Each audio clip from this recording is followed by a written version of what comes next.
Roman Volkov sent the invitation himself.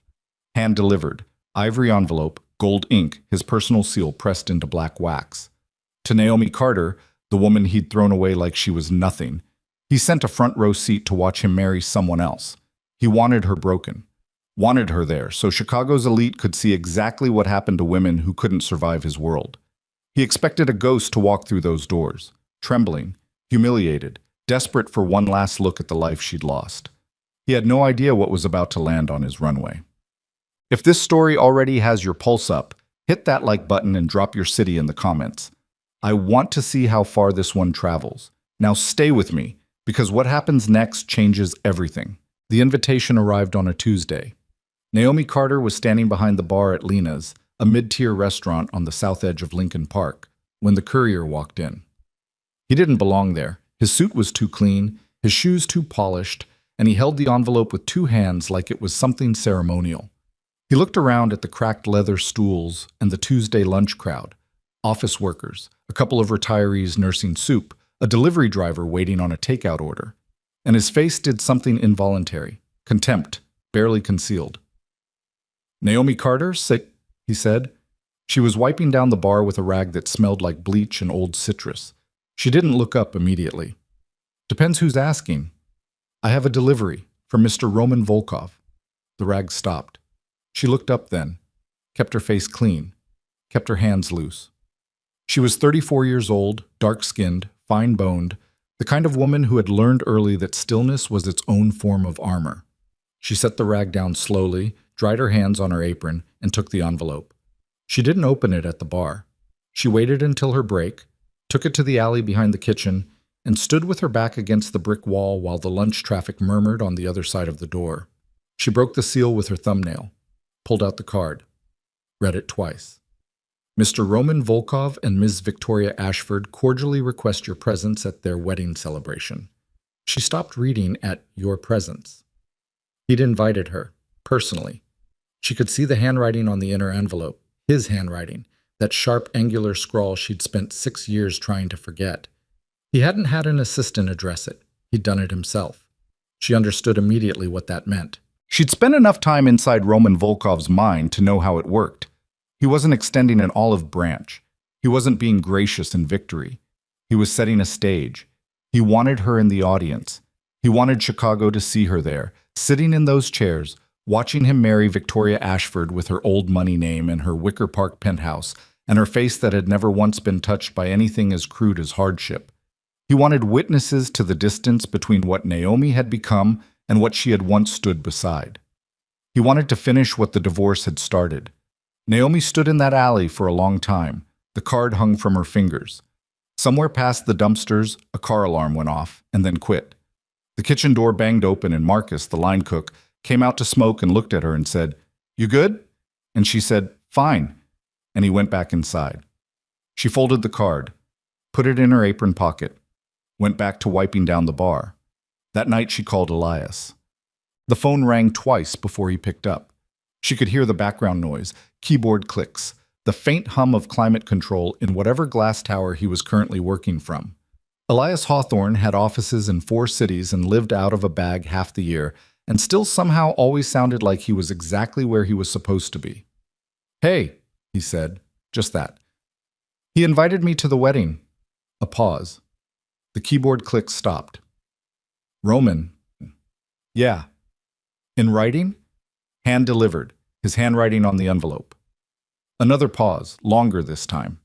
When Elias spoke again, his voice was the same, measured, low, not a man who performed emotion, but something in it had changed by a degree. "What do you want to do?" That was always his first question. Not "what should we do?" or "let me think about this," or any of the 40 other ways men had tried to steer her life. Just, "What do you want?" She sat on the edge of their bed in the apartment above the garage, the one she rented separately from the house, even though Elias had offered 100 times to put her and the boys in something larger. She'd always said no. Not yet. She needed her own threshold. He understood that about her, maybe better than she did. "I want to go," she said. Silence. "Naomi." "I know." "The boys." "I know, Elias. I'm not bringing them into anything. but I've been running from that man's shadow for 6 years, and I am done." Her voice didn't crack. It never cracked anymore. That had taken work. "He built that invitation to humiliate me. I think we should let him watch it not work." She heard him exhale. Not frustration. Something more like calculation.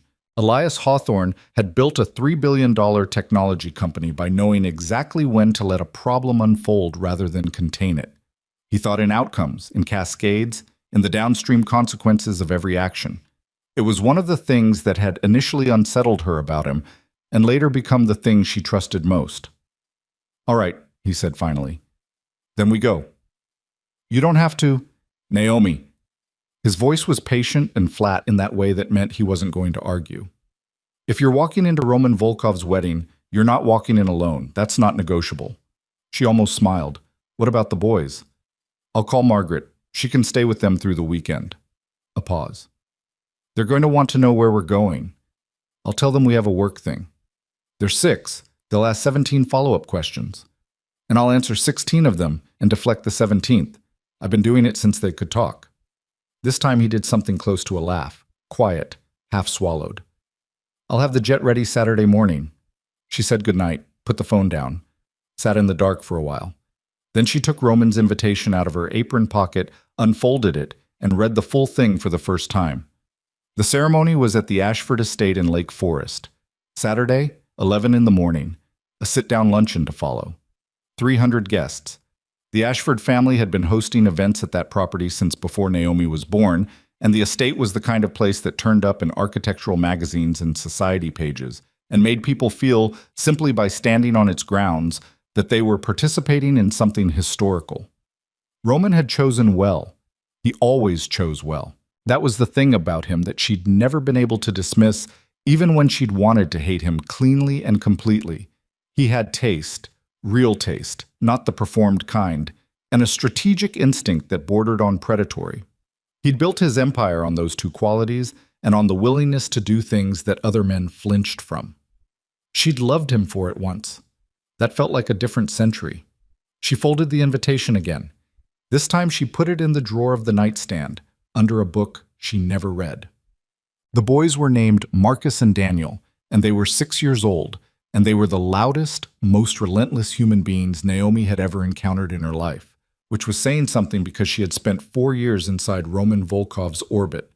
They were identical in the way that made strangers stop in parking lots and grocery stores.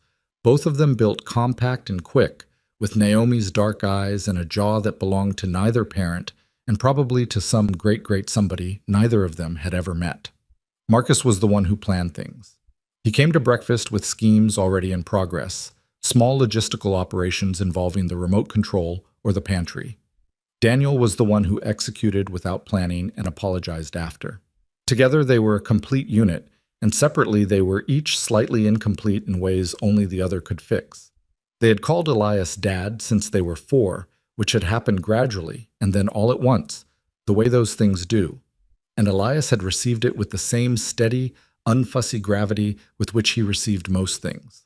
Not making a production of it, not tearing up, just acknowledging it as a fact that had finally caught up to a reality that had already been true for a while. Roman didn't know about them. That had been a choice, not an accident, and Naomi had made it with clear eyes and had lived with it every day since. There were hours, usually late ones, when she wondered if she'd made the right call.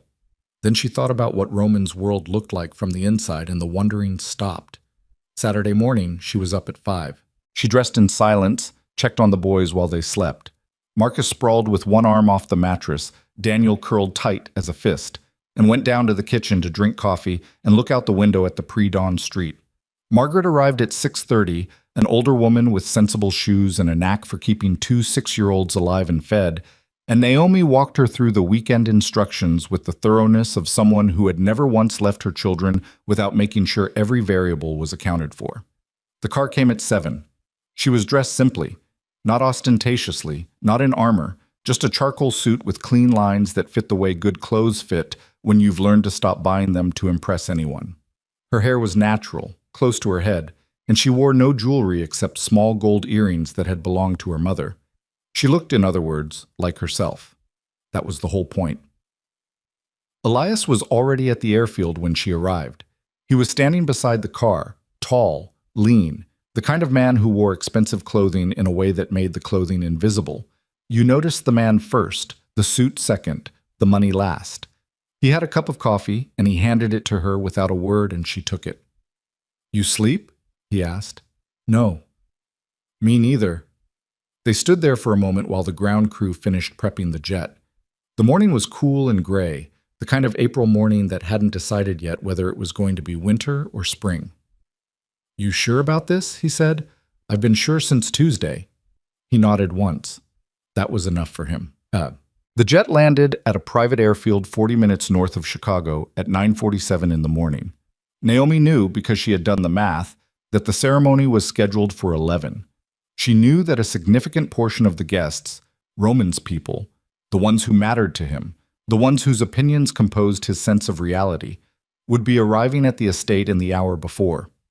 She knew what it looked like when a private jet landed at a rural airfield with no commercial traffic. She knew people noticed. She was counting on it. What she hadn't calculated for were the twins. The call came when they were taxiing, Margaret's number on the screen. Naomi picked up. "I'm so sorry," Margaret said immediately.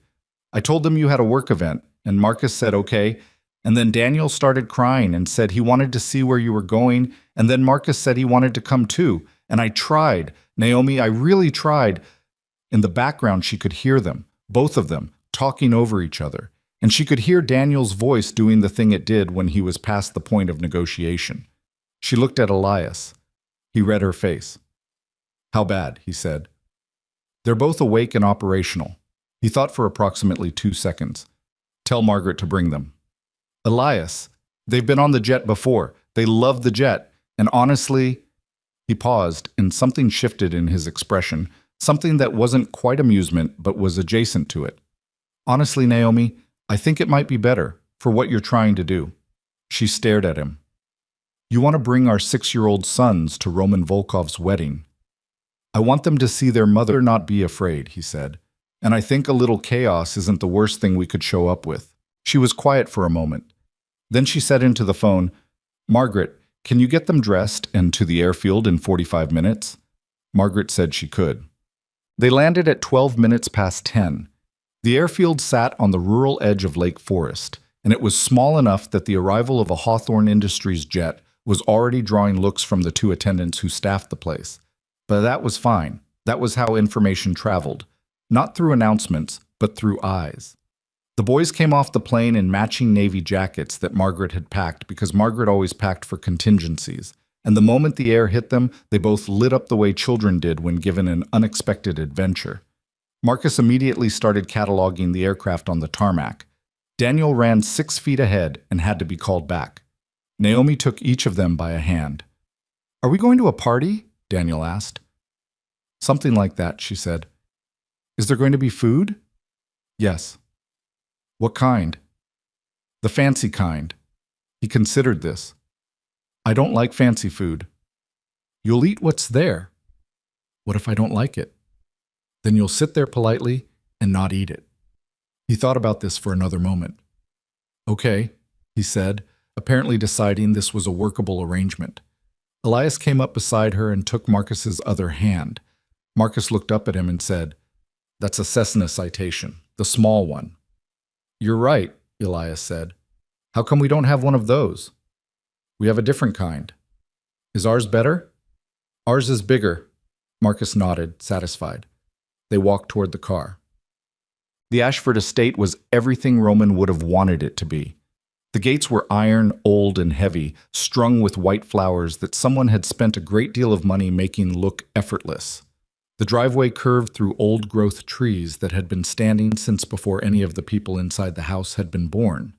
Valets in white shirts moved between arriving vehicles with the choreographed efficiency of a crew who'd been briefed and rebriefed. The main house itself sat at the end of the drive like a statement. 3 stories of pale limestone with tall windows and a south-facing terrace that overlooked a formal garden already laid out with white chairs and a floral arch at the end of an aisle, long enough to make a point about arrival. 300 guests. Roman had told people 300 guests, and from the volume of vehicles already parked in the side lots, He had delivered exactly that. The car stopped at the base of the front steps. A valet opened the door. Naomi sat still for 1 second. One. Then she got out.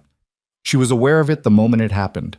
That specific quality of attention that crowds produced when something unexpected entered their field.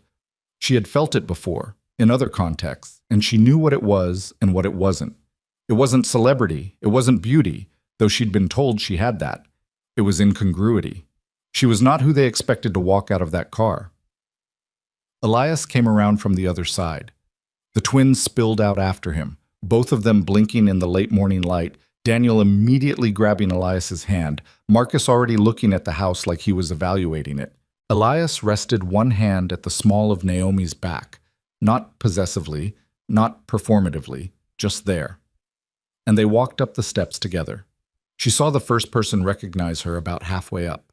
A woman in a pale blue dress, whose name Naomi couldn't remember, but whose face she knew from the years when she'd stood beside Roman at things like this. The woman's mouth moved slightly, forming something that wasn't quite a word, and her eyes went from Naomi to Elias, to the boys, and back to Naomi. Good, Naomi thought. Let it travel. Inside, the entry hall of the Ashford estate was cream and gold and tall as a cathedral, and it smelled like the kind of floral arrangement that cost more per vase than Naomi made in a month at Lena's, which was fine. She'd stood in rooms like this before. She'd learned to be unbothered by rooms. A young woman in a headset intercepted them near the guest registry. Name, please? Naomi Carter, Naomi said. The woman scanned her list. Found it. A very brief flicker of something. Surprise, recalibration. And then the professional smile clicked back into place. Of course, Ms. Carter. And your guests? Elias Hawthorne, Naomi said, and Marcus and Daniel. The woman wrote nothing down after Elias's name. She just looked up. Elias Hawthorne was not a name that required spelling. His face had been on the cover of 3 business magazines in the past 18 months. There were profiles of him in places that people who attended Lake Forest estate weddings actually read. The young woman's composure held, barely, and she said, "Welcome," and directed them toward the terrace. They had been inside the house for 4 minutes. By the time they reached the terrace doors, Naomi could feel the information already moving. Roman was not outside yet. The ceremony wasn't due to start for another 20 minutes, and the groom, she knew, would be sequestered somewhere doing whatever Roman Volkov did in the minutes before a performance, because that was how he thought about public events, as performances, as productions in which he was always the lead and the director simultaneously. He would emerge at exactly the right moment. He always did. She chose seats 4 rows from the front on the left side of the aisle. Not the front. That would have been obvious. 4 rows in was deliberate, close enough to be seen, far enough to look like she wasn't trying. Daniel immediately asked how long they had to sit. A while, she told him. How long is a while? Longer than you want and shorter than it feels. He leaned against Elias's arm and went quiet, which was about as much as could be expected. Marcus had found a beetle on the armrest of the adjacent chair and was examining it with the focused intensity he brought to everything. Naomi sat with her hands folded in her lap and looked at the floral arch at the end of the aisle. Around her, the crowd settled and murmured and occasionally went still, in the way crowds did when they became aware of a current running beneath the surface of their gathering. She didn't look around. She didn't need to. She could feel it, the glances, the whispers, the way information passed between people who knew each other well and were trying not to be caught passing it. Elias leaned slightly toward her. 3rd row on the right, he said, barely moving his lips. Gray suit, watching you. I see him. He was on Volkov's security detail 2 years ago. She had recognized him too. His name was Gregor, and he had a face like a fist and eyes that never stopped moving. He was speaking quietly into his collar, reporting. Good. Let Roman know. Let him hear the name, hear the description. Let him spend the next 15 minutes trying to understand what it meant before he walked out to take his vows. That was what she'd come for. Not the confrontation. She didn't need the confrontation. She needed him to feel the thing he'd tried to make her feel. Just once, just briefly. The vertigo of walking into a room and realizing you've misread it completely. The music started. The guests rose. and Roman Volkov appeared at the far end of the terrace. I was 41, and he looked like what he was. A man who had spent his whole life being the most dangerous person in any room he entered, and who wore that knowledge the way other men wore confidence. Broad through the shoulders, dark-suited, the gray at his temples that had come in early and that he'd never done anything about because it served him. He moved down the aisle with the controlled ease of someone who had trained himself over decades to never let his body show what his mind was doing. Naomi watched him. He was looking straight ahead, performing the groom, the ceremony, the 30-second walk from the doors to the arch. And she knew the exact moment because she'd been watching for it. His eyes moved. Not obviously, a fraction of a degree to the left. 4 rows in. She didn't look away. She didn't smile. She just sat there and held his gaze for exactly 2 seconds, and in those 2 seconds she let him see everything he hadn't expected. That she was here, that she was fine, that she was seated beside a man who didn't need to perform power because he possessed it, and that on the armrest of the chair beside her, a 6-year-old boy was still examining a beetle with the same dark eyes as her own. Roman missed a step. It was infinitesimal, less than a stumble, barely a deviation, but she caught it. She'd spent 4 years learning to read every millimeter of his body. He caught himself, continued up the aisle, reached the arch, turned to face the crowd. But his eyes, for just a second, came back to her. And what she saw in them was not what he'd planned for her to feel. It was the first time she had seen Roman Volkov afraid. The ceremony was 45 minutes long. Victoria Ashford was beautiful in the specific way of women who had always been told they were beautiful and had organized their lives around that fact. Tall, thin, ivory dress that probably had a name that meant something in French. Her expression calibrated precisely between joy and dignity. She said her vows clearly, looking at Roman, and her voice didn't waver. Naomi had no quarrel with Victoria Ashford. Whatever the woman thought she knew about Roman Volkov, whatever version of him she had been shown, it was not Naomi's responsibility to unmake. Daniel fell asleep against Elias's arm 12 minutes in. Marcus moved on from the beetle to quietly disassembling and reassembling a small puzzle that had appeared from somewhere in Elias's jacket pocket. Elias sat still and looked forward and occasionally glanced at Naomi in the way he had of checking on her without making it a thing. She was fine. She was more than fine. She was the calmest she had felt in 6 years, which told her something true about herself that she stored away to examine later. When the officiant spoke the words, "You may kiss your bride," Roman kissed Victoria, and the crowd applauded and Naomi clapped 3 times cleanly, and then her hands went back to her lap. It was done. He was married. She had watched him do it, in the front-facing way he'd wanted her to, except that not one thing about how she'd shown up matched what he'd built this moment to produce. She was supposed to be diminished by this. Instead, she just felt clear. The guests began to rise for the reception, and then everything changed. It started as a sound. Not the sound of a party transitioning, not the shuffle and murmur of 300 people moving toward champagne, but something harder and more directional. A door, several doors. Voices that weren't guest voices. Voices with the specific clipped authority of people who had come here with paperwork and had not been invited. A man in a dark jacket with 3 letters on his vest appeared at the terrace entrance. And then another, and then 6 more. The music stopped. Roman turned. And Naomi watched his face do something she had never seen it do in 4 years of marriage. Something she hadn't believed it could do. It went uncertain. Not afraid, not yet, but unmoored, like a man who had spent his whole life navigating by a fixed star and had looked up to find it gone. She heard the words from 30 feet away. "Mr. Volkov, federal agents, we need you to come with us." The terrace erupted. Chairs scraped. Someone knocked over a floral arrangement and it hit the stone with a crash that sent white petals across the aisle.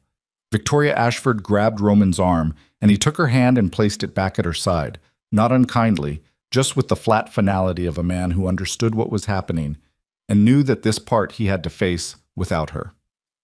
Daniel woke up. "What's happening?" he said, confused and alarmed. "Stay with Elias," Naomi said. Her voice was steady. Elias already had both boys, one hand on Marcus's shoulder, one arm around Daniel. He looked at Naomi and said quietly, "We should move toward the side exit. Give me 1 minute." "Naomi, 1 minute." She stood. Around her, the terrace was dissolving into noise and motion, guests pressing back from the aisle, Roman's security beginning to move toward the agents, hands going to jackets, the whole awful physics of a situation about to turn into something no amount of money could smooth over. She had stood in rooms like this before, too. She knew the sound of a structure collapsing. She looked at Roman. He was standing at the arch, perfectly still, while everything around him moved. The agents were advancing. His consigliere, a man named Dmitri Voss, 50 years old, silver-haired, the man who had sat across from Naomi at a dozen dinners and smiled at her with a warmth that she now understood had always been the warmth of someone who was waiting for the moment to use you. Dmitri was already speaking to one of the agents in a low, controlled voice, and even from this distance she could see the calculation in it, the recalibration, the man switching from one survival mode to another with the practiced ease of someone who had done this before. But he hadn't done this before. Not like this. Because the thing that Dmitri Voss didn't know, the thing that no one in this garden knew except for Naomi and Elias and the federal task force that had spent 31 months building a case that touched 4 states and 7 political offices, was that the evidence that had brought these agents to this terrace today had not come from inside Roman's organization. It had come from her. She had carried it for 6 years, protected it, moved it, reconstructed it from fragments she'd gathered before she left, documented it in the dark years when she was building a new life with nothing and no one, and delivered it, eventually, to the right hands in the right way, when she was certain it was complete and when she was certain she was ready. She had not done it to destroy Roman. She had done it because the truth was a weight she'd been carrying long enough. She watched him from 30 feet away. He wasn't looking at the agents. He was looking at her. And she could see it. The moment the pieces connected, the moment his mind, which was the sharpest mind she'd ever been close to, assembled the sequence and arrived at its conclusion. His face didn't change much. Roman Volkov's face almost never changed much. But his jaw moved and his shoulders settled by a degree, and she recognized it. Not defeat, not rage, something quieter and more permanent. Recognition. She held his gaze for 3 seconds. Then she turned away and walked to where Elias was standing with the boys. Marcus looked up at her. "Mom, there are police." "I see them." "Are we in trouble?" She took his hand. "No, baby. We're not."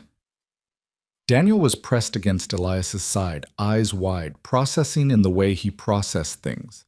Silently, deeply, with a thoroughness that would surface as questions at 3 a.m. for the next week. She touched his face with her free hand. He looked at her. She nodded once, and he exhaled. Elias steered them toward the side gate. Behind them, she heard Roman's voice for the first time that day. Not at her, not her name, just 2 words directed at the agent nearest him. "I understand." 2 words, quiet and clean, and she didn't look back. They reached the car. The driver had already turned it around. The boys climbed in. Elias held the door. Naomi stopped with her hand on the door frame and stood in the April air and listened to the terrace behind her. The escalating noise, the voices, a crash she couldn't identify. The machinery of consequence finally arriving at a destination that had been set in motion years before any of the people on that terrace had fully understood what was happening to them. 6 years ago, she had walked out of Roman Volkov's life with nothing but the clothes she was wearing and a secret she didn't yet know how to use. She had been 28 years old, and she had been terrified in a way she'd never let anyone see, not then and not since, because terror was a luxury she hadn't been able to afford. She'd paid a different price instead. She got in the car. The door closed. Elias's hand found hers in the dark of the back seat, and she held it and looked out the window as the estate receded behind them. The white chairs scattering, the agents moving in formation, the floral arch still standing at the end of the ruined aisle like something that didn't yet know it was over. Marcus said, "Where are we going now?" "Home," she said. "Which home?" She thought about it for 1 second. "Ours," she said. The car moved through the iron gates. The estate disappeared behind the old trees. Somewhere back there, among the ruins of a wedding that had been designed to be a spectacle of her diminishment, something was beginning that she had set in motion and could no longer stop. And she was not sure she had fully understood, until this moment, how many people were about to learn things they could never unlearn.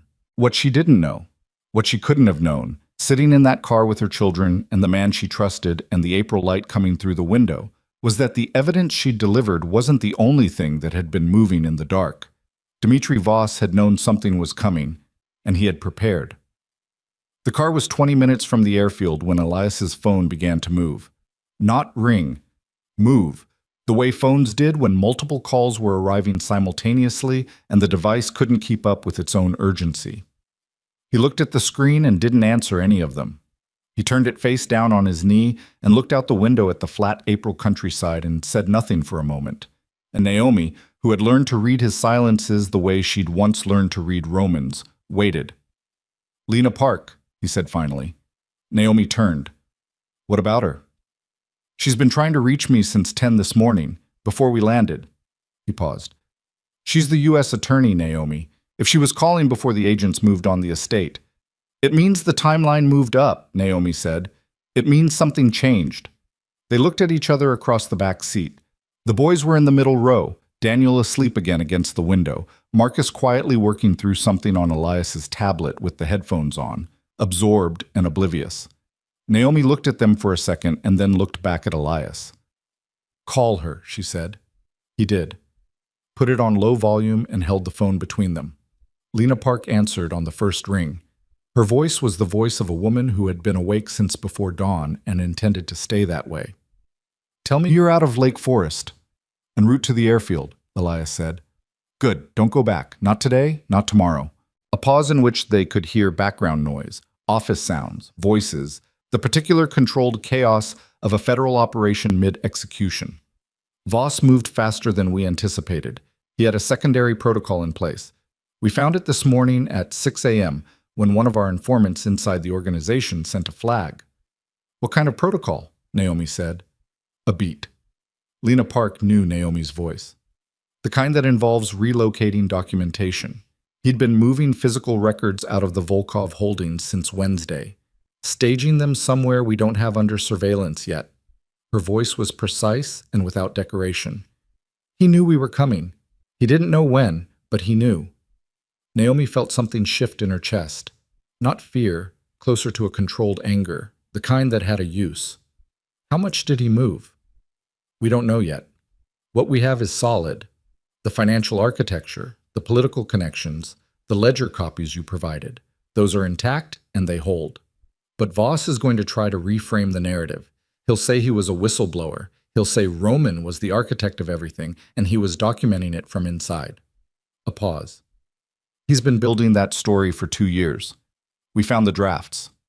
Elias said, "How do you want to handle it?" "I want Naomi on record, formally, this week, before Voss's attorneys file anything." Another pause. "I know that's not what you wanted."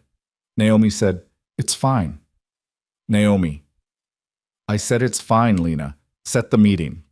The call ended. The car continued through the gray April morning.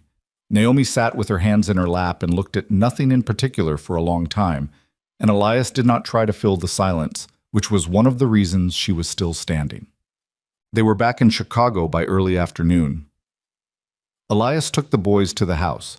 Naomi went to her apartment above the garage and sat at the kitchen table with a glass of water she didn't drink, and thought about Dmitry Voss. She had known him for 4 years. That was the part that required the most honest examination.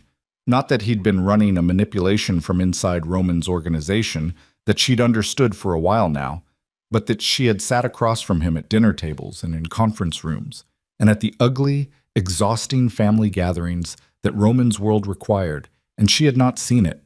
She'd seen a pragmatist. She'd seen a man who smoothed things over and managed Roman's worst impulses, and occasionally looked at her with something that resembled respect. She had thought, in her more generous moments, that Dmitry Voss was one of the few people in that world who saw her as something other than a liability. He'd been making her into one all along. The specific thing that Lena Park had told her months ago, when the picture first began to come clear, the thing Naomi had sat with ever since, turning it over and over like something with an edge she couldn't find the safe place to hold, was this. Dmitry had engineered the deterioration of her marriage. Not created it from nothing, Roman's suspicions and his coldness had their own roots, but cultivated it, fed it, delivered carefully selected information to Roman over a period of 18 months that transformed his distrust of her into certainty. And the information had been designed not just to end the marriage, but to end it in a specific way, publicly, with Roman as the wronged party, so that Roman's credibility within the network remained intact, and any claims Naomi might later make about what she'd seen inside the organization would arrive already pre-discredited. She had been managed out, like a problem, like a variable.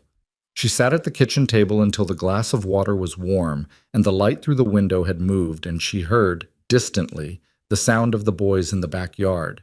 Marcus's voice carrying some kind of operational commentary, Daniel's high laugh, Elias's low response. And she made herself listen to it for a full minute before she stood up and went to the window. They were playing something that involved sticks and an elaborate set of rules that only they fully understood. Elias was sitting on the back step with his sleeves rolled up and his jacket on the railing, holding a cup of coffee and watching them with the expression he had when he was fully present somewhere. Not distracted, not managing anything, just there. It was a face she'd seen him make at the ocean once, and at a piece of music she'd played for him, and now at two 6-year-old boys who had no idea what their mother had spent the day doing. She watched until Daniel tripped and caught himself and looked immediately to Elias, who made a small affirming gesture, and Daniel straightened up and went back to whatever the game required of him. She went downstairs. The call from Roman came at 6:47 that evening. She almost didn't answer. She stood in the kitchen with the phone in her hand and looked at his name on the screen. Just Roman, the way she'd stored it years ago and never changed, and thought about letting it go to voicemail. Then she thought about what that would mean, what avoiding it would cost her, and she picked up. "I need to talk to you," he said. His voice was the same. That was the first thing she registered. That 6 years, a marriage to someone else, a federal arrest at his own wedding, and whatever the last 8 hours had contained had not changed the fundamental quality of his voice. It was still low and controlled and carried the weight of a man who said things once and expected them to be heard. "You have 10 minutes, she said, not on the phone. "Roman. I know what that sounds like. I know why you won't want to." A pause. She could hear something in the background. Not the estate, something smaller, more contained. They'd processed him and released him on conditions, apparently. "I'm not asking for anything. I need to tell you something that you need to hear before Voss's lawyers file tomorrow morning." She was quiet for a moment. "Where are you?" "The apartment on Superior, the one you never liked." She had never liked it because it had no windows that faced anything except the building next door, and it smelled like the cleaning products his housekeeper used. And it had always felt to her like a place where Roman went when he wanted to disappear from himself, which now, she supposed, made sense. "1 hour, she said. "I'm bringing someone." Elias Hawthorne. The way he said the name was not what she expected. Not contempt, not the performative dismissal that Roman reached for when he felt threatened. Something flatter. Something that told her he had already spent part of the last 8 hours doing exactly what she'd expected him to do. Finding out exactly who Elias Hawthorne was, what he built, what he was worth, and most importantly, what his presence at that wedding had meant. "Yes," she said. "Fine," said Roman. "Us." The apartment on Superior was on the 14th floor of a building that had been expensive once and was now merely adequate, which was the kind of place Roman kept specifically because no one who knew him well would look for him there. The doorman didn't blink at them. The elevator was slow. Elias said nothing in the elevator. He'd said very little since she'd told him about the call, just asked twice if she was sure and accepted her answer both times. He stood beside her now, with his hands in his jacket pockets and his face arranged in the expression he used in negotiations. Not closed, not hostile, just fundamentally unreadable, which was a more powerful position than hostility. Roman answered the door himself. He was out of the wedding suit. Dark pants, a gray shirt, no jacket, the sleeves pushed up. He looked, without the ceremony and the production of the estate, like what he was. A man in his 40s who had spent decades running something that required constant force of will, and who was now, for the first time in a very long time, running on no sleep and damaged infrastructure. There were lines around his eyes that she didn't remember and a set to his jaw that she did. He looked at her first, then at Elias, then back at her. "Come in," he said. The apartment was exactly as she remembered. The inadequate light, the clean surfaces that a cleaning service maintained without warmth, the one painting on the wall that Roman had bought at an auction years ago, and that she had never understood his attachment to. She sat on the couch. Elias stood near the window. Roman stood in the middle of the room like a man who didn't know how to be a guest in his own space. Say what you need to say, Naomi told him. He looked at her for a moment. You're the one who gave them the evidence. Yes. No pause on her end. She'd decided years ago that when this moment came, she wouldn't perform anything around it. No apology, no justification, no theater. Just the truth, stated cleanly. Roman took it in. His jaw moved. He looked at the floor for 2 seconds and then looked back up. When? I started documenting before I left. I finished building the case 2 years after. She kept her voice even. It took another year to verify everything, and another 2 to find the right people to deliver it to. Lena Park. Eventually. He said nothing for a moment. She watched the calculation happening behind his eyes. Not rage. She'd expected rage and wasn't getting it. Something more painful. Reassessment. The specific mental work of a man who believed he understood a situation for years, who built structures of meaning on top of that understanding, who is now examining the foundation and finding it wrong. The twins, he said. She felt it, the way a person felt a change in air pressure before a storm. Not fear, something more complicated. What about them? She said. They're mine.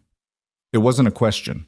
He said it the way he said things he'd already verified from multiple angles before speaking them aloud. Roman Volkov did not speculate out loud. Elias shifted slightly near the window. Not toward Roman, just a recalibration of weight, a small physical statement. Naomi held Roman's gaze. I made a decision, she said. I made it when I left and I've lived with it, and I would make it again. That's not an answer. It's the only answer I'm going to give you tonight. Something moved across his face. Not grief exactly. Roman's emotional range had always been compressed by the requirements of his life, squeezed into a narrow band between control and controlled anger, but something adjacent to it, something that lived in the same neighborhood. He looked at her, and for just a moment she saw the version of him that only ever appeared in the smallest hours of the night, the version that she had spent 4 years trying to convince herself was real, and that she now understood had been real and insufficient at the same time. I have to ask you something, he said. His voice had dropped a register. Then ask. Dmitri. He said the name like it cost him something. How long did you know? She was quiet for 3 seconds. I suspected from the 2nd year of our marriage. I had enough to be certain by the time I left. Roman closed his eyes, opened them. The expression that crossed his face in that brief interval was not something she'd ever seen from him before, and it would take her a long time afterward to find the right word for it. The closest she got was the face of a man who has just understood that the war he spent a decade fighting was manufactured by the general he trusted most. He told me, Roman said slowly, that you had been talking to a federal contact, that you had gone to them voluntarily with information about our finances. I know. He had documentation, emails, he showed me. I know, Roman. She kept her voice clean. Not gentle. She wasn't his comfort. She hadn't been for years. But not cruel either. He fabricated them. Lena's office has confirmed that. The metadata on those files was manufactured. She paused. He needed you to push me out before I could piece together what he was doing from inside. I was the only person close enough to you to see it. Roman stood very still. The apartment hummed around them with its inadequate light and its cleaning product smell. She could see the specific work happening behind his face, the dismantling of a structure he'd spent years reinforcing, belief by belief, decision by decision. She knew what that work felt like. She'd done it herself.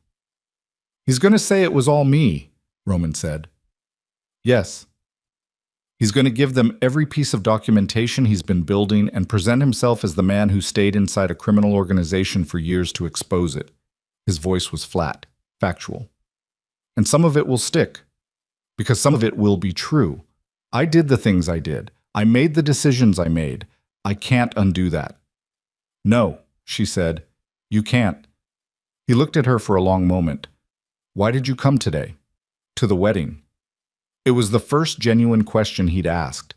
Not a verification, not an accusation, just a question without a pre-built answer slotted behind it. Because you sent that invitation to hurt me, she said, and I needed you to see that it couldn't. Something in his face shifted again. Not quite respect. It was more reluctant than respect. and it cost him more. "You've built something," he said. It came out like an acknowledgement rather than a compliment. "Yes." His eyes moved briefly to Elias, not hostility, something harder to categorize. The look of a man measuring a gap between where he stands and where someone else has arrived, and finding the distance larger than he'd expected. Elias met his eyes and said nothing. Roman looked back at Naomi. "I need to tell you why I called." He moved to the small desk in the corner, picked up an envelope, and brought it across the room. He held it out to her. She didn't take it immediately. "What is it?" "A copy of what Voss filed with his attorneys this afternoon." His jaw was tight. "He's named you as a co-conspirator. He's claiming you and I worked together to build the financial network, and that your separation was staged to give you legal cover." The air in the room changed. She could feel Elias go still near the window. Not the negotiator's stillness, something sharper. "That's false," she said. "I know it's false, but it's documented. He's built a file on you going back 8 years. He's been building it in parallel with the case against me." Roman set the envelope on the coffee table in front of her. "He was covering 2 exits at once. If the operation held, he'd hand me to the feds and walk away as a hero. If it started to collapse, he'd fold you into it and use you as leverage to negotiate his own deal." Naomi looked at the envelope. She didn't touch it. "When did you find this out?" she said. "This afternoon. My attorney got a copy of the preliminary filing." He paused. "I'm telling you now because Lena Park needs to know tonight. If she doesn't move to preempt the filing before 9 a.m. tomorrow, Voss's version enters the record first and it becomes significantly harder to excise." She looked up at him. "Why are you helping me?" He held her gaze. His face was tired in a way that had nothing to do with sleep. "Because I put you in this position," he said. "Not all of it. Not the choices you made. But the fact that you were ever inside that world at all. That's on me." He paused. "And because whoever I was not going to stand here and let Dmitry Voss finish what he started." The room was quiet for a moment. The old building settled around them. Naomi reached out and picked up the envelope. She stood. Elias was already moving toward the door. She stopped and looked back at Roman one more time, and what she saw in his face was not something she had words for yet. Not redemption. It was too raw and too early for that. But the beginning of something honest in a man who had spent his whole life building walls between himself and honesty. "Call your attorney back," she said. "Tell them you're cooperating fully. Not negotiating, cooperating. There's a difference, and Lena Park will notice it." He said nothing. "Roman." "I heard you." She left. In the elevator going down, Elias held the envelope while she pressed her palms flat against the cool metal wall and breathed through the weight of the last 12 hours. He didn't ask if she was okay. He knew better by now. The doors opened. They walked through the lobby and out into the Chicago night, and Naomi pulled out her phone and dialed Lena Park's number as the cold air hit her face. And somewhere above them on the 14th floor, Roman Volkov was standing in a room that suddenly felt smaller than it ever had before. Because the woman he had spent years underestimating had just handed him the only exit he had left, and they both understood she hadn't done it for him. She'd done it because Dmitry Voss had made one critical error. He had assumed that when Roman threw Naomi away, she would stay thrown. And now, with Lena Park's voicemail picking up in her ear and the night air cold and sharp against her face, Naomi left a message in 3 sentences that would set in motion a sequence of events that none of them, not Roman, not Dmitry, not even Elias, who knew more than anyone, would be able to stop once it started. Lena Park called back at 8:53 in the evening. Naomi was sitting at the kitchen table in her apartment with the envelope open in front of her and a legal pad beside it, where she'd been making notes in handwriting that was getting tighter and more compressed as the night went on. Elias was on the couch with his laptop, moving through something quietly, not talking. The boys were asleep at the house 2 blocks over with Margaret, and the apartment had the specific quality of silence that happened when children were present in a life but not in the room. Their absence felt inhabited rather than empty. She picked up on the first ring. "I read your message 3 times, Lena said, without preamble. "Then I read it again." And I need you to tell me exactly what Roman told you, word for word, as close as you can get." Naomi told her.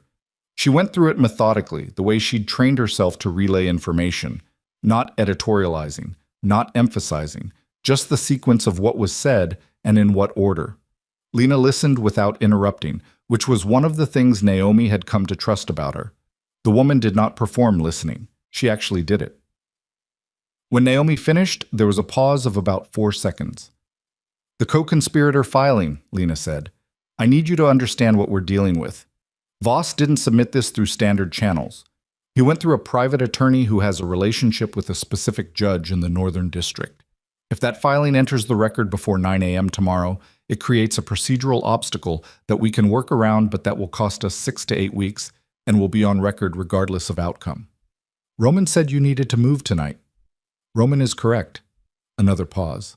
"I'm going to need him to submit a voluntary cooperation declaration by midnight, not through his current attorney. His current attorney has a conflict I became aware of about an hour ago." Naomi went still. "What kind of conflict?" "The kind that suggests Marcus Hale has been billing Roman Volkov while also receiving payments from a shell company that traces back to Voss's financial network." Her voice was even and precise, the way voices got when the information behind them was explosive, and the speaker had decided the only way to handle explosive information was to deliver it like it was mundane. "Roman doesn't know yet, or if he does, he hasn't acted on it." "He doesn't know," Naomi said. She was certain of this. She'd sat across from Roman 40 minutes ago, and she'd watched his face carefully, and she knew the specific texture of Roman Volkov's ignorance. He went very still in a particular way, like a man who had just heard a sound he couldn't identify and was waiting for his brain to name it. "Then someone needs to tell him," Lena said. "And it can't be me. Not tonight, not with the conflict issue unresolved.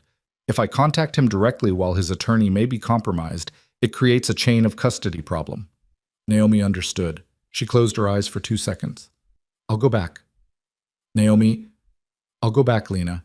Give me what he needs to sign and I'll get it done." A pause. "I'm sending a secure document to Elias's encrypted line. The declaration needs Roman's signature and it needs to be witnessed. Not notarized, witnessed. 2 people who are not parties to the case. Elias and I can witness it." That's going to raise eyebrows. Everything about tonight has raised eyebrows. At this point, I'm not managing optics, I'm managing the clock. Lena said, "You have until 11:40. The call ended. Naomi looked at Elias. He had closed the laptop and was already looking at her. "I heard," he said. "His lawyer is dirty." "I heard that too." He stood, reached for his jacket on the back of the couch. "Do you want me to drive or—" "I'll drive," she said. "I need something to do with my hands." They were back at this building on Superior Street by 9:31. Roman answered the door faster this time, which told her he'd been awake and moving, probably on the phone, probably trying to work the angles the way he always worked angles, systematically, starting from the edges and moving inward. He looked at them, and something in his face asked the question before his mouth did.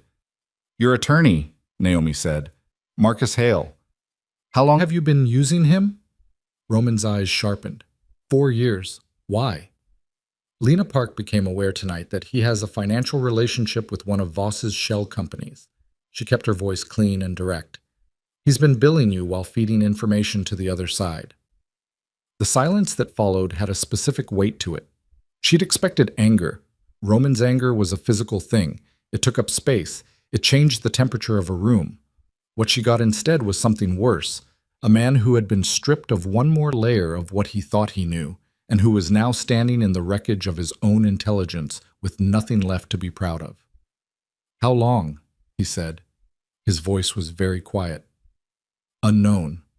Could be the full 4 years. Could be less." He turned away, walked to the window, stood there with his back to them for a moment, looking out at the building next door, the brick wall and the narrow strip of street lamp. His right hand was at his side and the fingers were moving. Not a tremor. Roman didn't do tremors, but the controlled mechanical movement of a man who was using his body to manage something his mind couldn't hold still. "He told me about you," Roman said to the window. 3 years ago. "He told me you had opened a channel with Park's office, said he had confirmation from a source inside the U.S. Attorney's team." Naomi said nothing. "I already knew by then, already believed it. Dmitri had been building that case for a year." He paused. "Marcus Hale told me the same story, separately, with different details that aligned just enough to make it feel verified from two independent sources. He turned around. It wasn't two sources. It was one machine with two mouths. No, she said. It wasn't. He looked at her. Roman, think about what you just said. Dmitry builds the narrative. Your attorney, who is connected to Dmitry's money, delivers corroborating detail. You receive what feels like independent confirmation of a lie that was constructed in a single room. She kept her voice even, not gentle, not cruel, just exact. You were managed, the whole marriage, start to finish. Not your feelings. Those were yours. But every piece of external evidence you used to justify what you believed about me was manufactured by the same man. He stood very still. The emails he showed you, she continued, the conversation records, the contact with the federal office that supposedly proved I was building a case against you. All of it came from Dmitry, curated and timed to hit you at the moments when you were already most inclined to believe it. She paused. I know this because I've spent 2 years sitting with Lena Park's forensic team going through every document he produced. The fabrication is sophisticated. It would have fooled most people. I'm not most people, he said. No, she said. You're a man who built his entire life on the principle that trust was a liability, which made you exactly the right target. Dmitry didn't have to convince you I was a threat. He just had to give you permission to believe what you already feared. The room was silent for a long moment. Roman looked at her with an expression she didn't have a name for. It was too complicated and too unguarded for a man who had spent 40 years building a face that gave nothing away. Something in it made her look away first, which she hadn't expected. There's a declaration, Elias said from near the door, and his voice was steady and businesslike in the way that told Naomi he'd made a decision to take the weight of the transition so she didn't have to. Lena Park needs your signature by 11:40. Voluntary cooperation, no negotiation, full disclosure. Naomi and I witness it. Roman looked at him for a long moment. Two men measuring each other across a room, which was something that might have been charged with a different kind of energy on a different night, but tonight was just two people who both wanted the same thing resolved cleanly. All right, Roman said. He signed at 10:12. Naomi and Elias witnessed it. No one said anything ceremonial about it. Elias photographed each page and transmitted them through his encrypted line to Lena's office, and Lena's assistant confirmed receipt at 10:19, and that was that. The largest voluntary cooperation declaration in the Northern District's Organized Crime Division in 11 years, signed in a poorly lit apartment on Superior Street by a man in a gray shirt with his sleeves rolled up, witnessed by his ex-wife and her partner. Naomi was putting her coat on when her phone rang. Unknown number. She almost didn't answer. Then she looked at the prefix. It was routed through a server she recognized, one that Lena's office used for protected communications. And she picked up. It wasn't Lena. The voice on the other end was male, low, with the specific flat affect of someone who was choosing their words with extreme care. Miss Carter, my name is Agent Theo Brandt. I'm the operational lead on the Volkov case. A pause. I need you to listen to me carefully, and I need you to not react visibly to what I'm about to tell you. Are you in a location where you can step away from other people for a moment? She looked at Roman. She looked at Elias. Give me a second, she said, and walked to the small hallway near the bathroom, pulling the door almost closed behind her. I'm here. The declaration your ex-husband just signed is good, and we're grateful for it, Brandt said. But I need you to understand that it doesn't change something we discovered approximately 90 minutes ago, and you need to know it before tomorrow morning because it directly affects your safety. She leaned her shoulder against the wall. Tell me. Dmitry Voss is not in federal custody, Brandt said. I was processed at the estate. He was transported. But somewhere between the estate and the federal building, during a transfer we believed was routine, he was released by agents who have since been identified as operating under a separate directive. A pause. He had help from inside. We don't yet know how deep it goes or who specifically authorized it. What we know is that as of approximately 8 p.m. tonight, Dmitry Voss is not where he's supposed to be. Naomi heard the words. She heard them individually, and she heard them in sequence, and her brain assembled their meaning correctly on the first pass. She was not a person who needed things repeated. He's out, she said. He's out. And based on documents we found in the secondary protocol files he'd prepared, the the ones he was staging to relocate. We have reason to believe that you are specifically named in a contingency plan. Brant's voice didn't modulate, which was somehow worse than if it had. Not for legal purposes. Not for leverage. Ms. Carter, the contingency plan is a safety threat to you and potentially to your family. She stopped breathing for exactly 2 seconds. Then she started again, evenly, deliberately, because she was not going to lose herself in a hallway in Roman Volkov's apartment. My sons, she said, we have a unit en route to your home address as of 8 minutes ago. They should be arriving. She heard him checking something. They should be on site now. She was already moving back toward the main room. She pushed through the door. Both men looked at her immediately. Elias, because he read her face in under a second. Roman, because he'd been watching the door since she left. She looked at Elias and said, call Margaret, right now. Don't use the regular line, use the secure app. She was pulling her coat on as she spoke. Tell her not to open the door for anyone until she sees a federal badge through the camera. Elias had his phone out before she finished the sentence. Roman stood. What happened? Voss is out, she said. He had inside help. Something crossed Roman's face, and this one she recognized. This one she'd seen before. The specific expression he had when a situation had passed the boundary where calculation was useful and entered the territory where action was the only currency. His jaw set. His shoulders dropped by a fraction, which on Roman meant the opposite of what it meant on most men. It meant he'd shed the weight of deliberation and was moving to something simpler and more dangerous. Where are they going? He said. I don't know yet. The boys are with a sitter. Agents are already there. That's not... He stopped. His voice was very controlled. Naomi, federal agents outside a house do not stop someone who knows what Dmitri knows about countering federal presence. He trained half the security apparatus that those agents are working from. He looked at her, and she saw it again. The thing she'd seen at the wedding, the thing she still didn't have a name for, except that it was real, and it was pointed entirely at the 2 children he had not known about until this afternoon and had apparently, in the hours since, decided were his to protect. We need to move them. Elias came back into the room. Margaret has them. Agents are on site. She confirmed visual on the badge. He looked at Naomi. They want us to move to a secure location. Brant's office is suggesting the federal field office. No, Roman said. Elias looked at him. The inside compromise means you don't know who cleared Voss's transfer, Roman said. His voice was flat and operational. If that goes deep enough, the field office isn't secure. You're walking into a building whose integrity is currently unverified. He looked at Elias directly. I have a location. Property held under a name that has no connection to me legally or on paper. Dmitri doesn't know it exists. I never used it for anything connected to the organization. I bought it 10 years ago for a reason I no longer need, and I've never had cause to use it. He paused. It will hold 8 people comfortably, and it has its own power source and no digital footprint. Elias was quiet for a moment, looking at him with the expression he used when he was running a rapid assessment of whether to trust something. Why do you have a property that doesn't exist on paper? Elias said. Not an accusation, just the question. Because I spent 20 years in a world where the day might come when I needed to disappear with the people who mattered, Roman said. I prepared for it. The person I prepared to disappear with is no longer in my life, but the property is still there. The room was quiet. Naomi looked at Roman for a long moment. She thought about everything she knew about him, the real catalog of it, not the version she'd built in the years of her anger, not the version she'd softened in the years of her healing, but the actual record of who he was and what he was capable of, which was a complicated and irreconcilable document.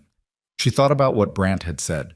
She thought about Dmitri Voss in a car somewhere in the city, moving toward a contingency plan that had her name in it. She thought about Marcus examining a beetle on a chair arm, Daniel's high laugh in the backyard. Tell Brant we're moving independently, she said to Elias. Give him the channel to contact us, but don't give him a location yet. Elias nodded once and stepped away to make the call. Naomi looked at Roman. If this location is what you say it is. It is. If you're using this situation to build leverage, I'm not. His voice was quiet and absolutely without performance. I know what it sounds like. I know what I am. I know you have no reason to... He stopped, pressed his lips together for a moment. Those are my sons, he said. Whatever I am, whatever I've done, That is the one true thing in this room right now. I am not going to let Dmitri Voss near them. She held his gaze. And this was the moment. She understood it as it was happening, could feel its weight, the way certain moments announced themselves as permanent even before they were finished. This was the moment where everything she had built in 6 years of careful separation met the wall of what was actually happening, and she had to make a decision not from strategy, not from principle, not from the clean logic of her rebuilt life, but from the raw and immediate truth of what the night required. "How far is the property?" she said. 40 minutes, west of the city." She put her phone in her pocket. "Then we need the boys first," she said, and walked past him to the door, and Roman Volkov followed her out of the apartment without another word, into the hallway, into the elevator, into the night that had become something none of them had planned for, and that none of them, now, could walk away from. Because Dmitri Voss was moving somewhere in the dark, and he had spent 20 years preparing for exactly this, and the only people who knew his methods well enough to anticipate him were the man he'd betrayed and the woman he'd tried to erase.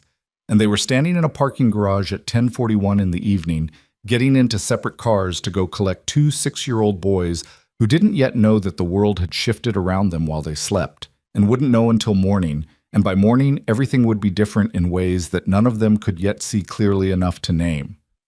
They collected the boys at 11:04. Margaret had them dressed, and in the front room when Naomi came through the door, both of them half asleep and confused, and wearing the expressions children wore when adults moved around them with urgency they didn't explain. Not frightened yet, just watchful, waiting to take their cue from whoever they trusted most. Daniel went straight to Naomi and pressed his face against her shoulder. Marcus stood in the middle of the room and looked at the two federal agents by the window, and then looked at Elias and said, "Are we in trouble?"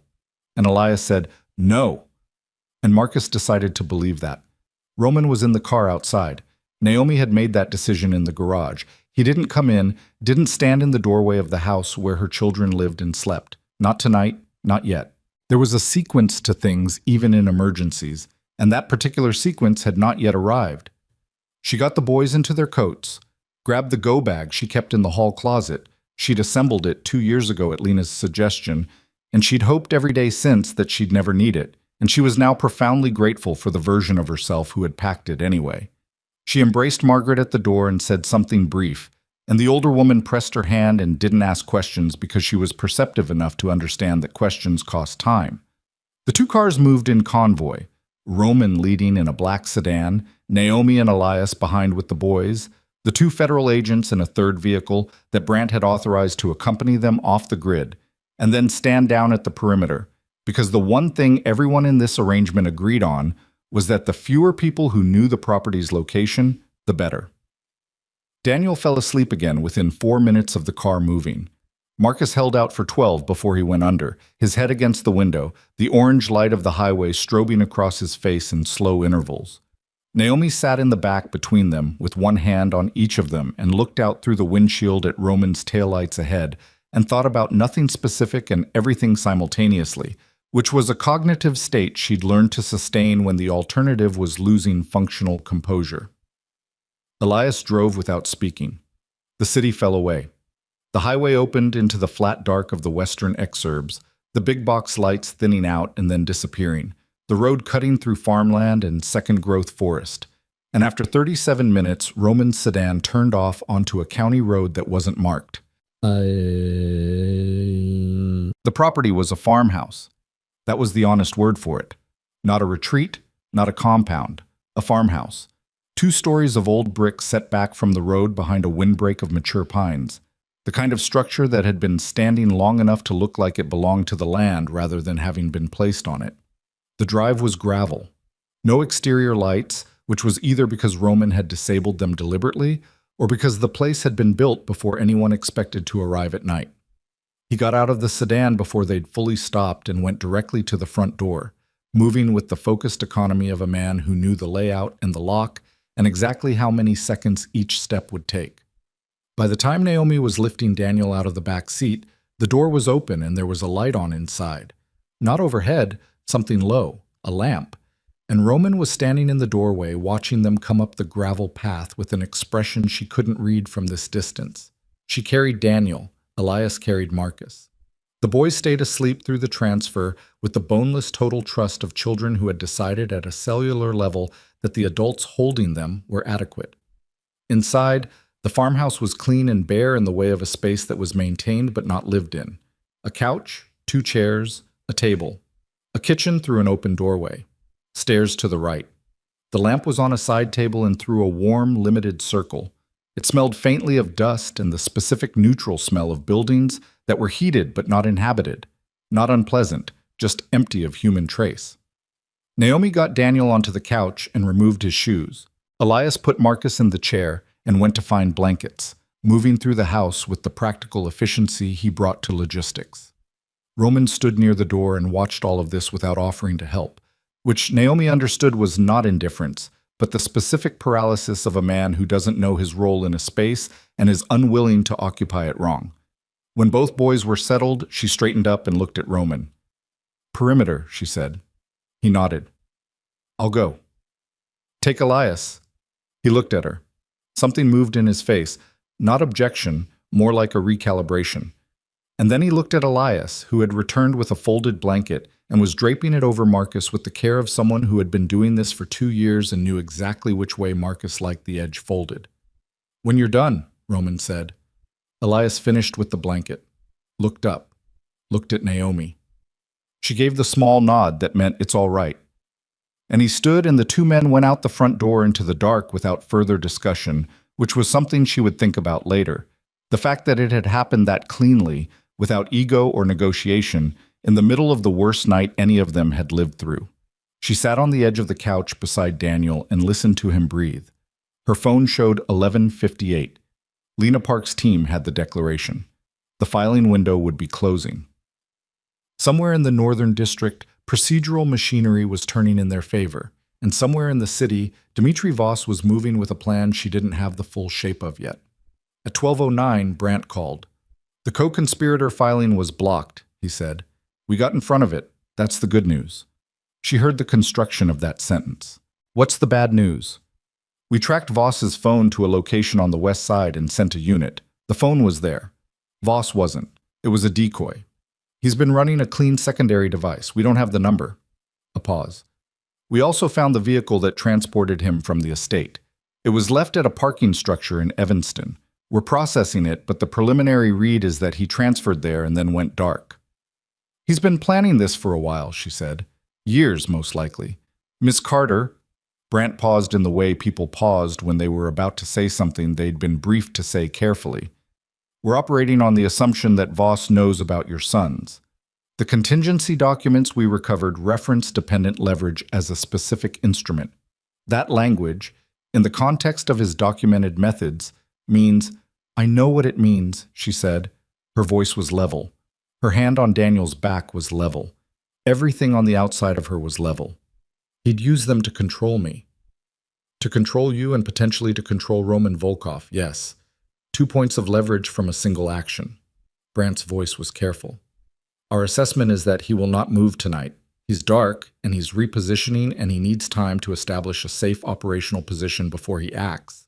But by morning, he'll have found a way to locate us," she said. "That's the concern."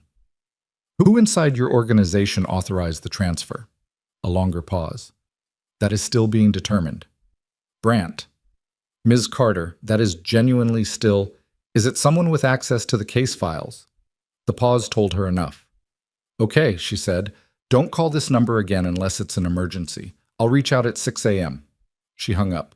She sat in the quiet of the farmhouse with her child's breathing against her palm and thought about the shape of what they were inside. Not a refuge, she understood now, but a perimeter, and a perimeter was only as good as the people holding it. Roman and Elias came back inside at 12:31. She could read both of them from across the room. Elias first, because she knew him better, the set of his shoulders, and the particular economy of his movement, telling her that whatever had happened outside had produced some kind of shift in the atmosphere between the 2 men. Not hostility, but something that had been unnamed and was now named. Roman second, tighter than when he'd left, his jaw carrying the tension of information received and not yet shared. "Tell me," she said. Roman looked at Elias. "Tell her," Elias said. Roman crossed the room and sat in the chair across from her. He leaned forward with his elbows on his knees and looked at her directly, the way he did when he'd decided that the situation no longer had room for anything except the thing itself. 3 months ago, he said, Dmitri came to me with a proposition. He said he had evidence that a federal informant had penetrated the organization at a senior level. He said the informant was feeding case-building information to Lena Park's office, and that if I didn't authorize a specific countermeasure, the organization was finished. He paused. The countermeasure he proposed was the elimination of the informant. She held very still. I told him no, Roman said. I told him I wanted the informant identified first, and that no action was taken until I had verified the information personally. He paused again. He told me the informant was Elias Hawthorne. The room was absolutely silent except for Daniel's slow breathing from the couch. She looked at Elias. I was standing near the kitchen doorway with his arms at his sides, his face showing the controlled expression of a man who had heard this recently and was still processing the specific shape of it. He said Hawthorne had been feeding financial intelligence to the U.S. Attorney's Office for 2 years, Roman continued. That the Hawthorne Industries legal team had a back channel to Park's office, and that the technology forensics work that built the case against me was contracted through a Hawthorne subsidiary. He looked at her. He had documentation, the same quality as everything else he produced, detailed, formatted, internally consistent. I looked at it for 4 hours. And, she said. And I didn't authorize anything, Roman said, because by that point I was already beginning to understand that Dimitri's documentation had a pattern. Every target he produced evidence against was a person with access to the truth about him. You first. Then apparently Hawthorne. He looked at the floor. I kept it, filed it, said nothing while I tried to verify it independently. He looked up.